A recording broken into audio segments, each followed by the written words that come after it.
सह्याद्री व्याघ्र प्रकल्पासाठी व्याघ्र पुनर्वसन मोहिमेचा तिसरा टप्पा यशस्वी झालाय। पेंचमधील हिरकणी वाघिणीला कोयना अभयारण्यात सोडण्यात आलाय।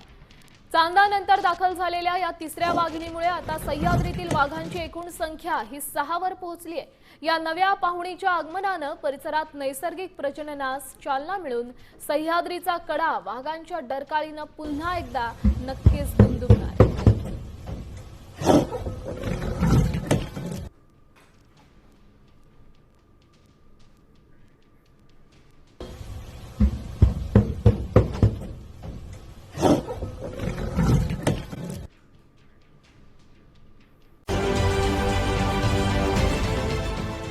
देश विदेशातील प्रत्येक घडामोडींचे लाईव्ह अपडेट मिळवण्यासाठी आता साम टीव्हीच्या सर्व सोशल मीडिया प्लॅटफॉर्मला लाईक, फॉलो आणि सबस्क्राईब करा।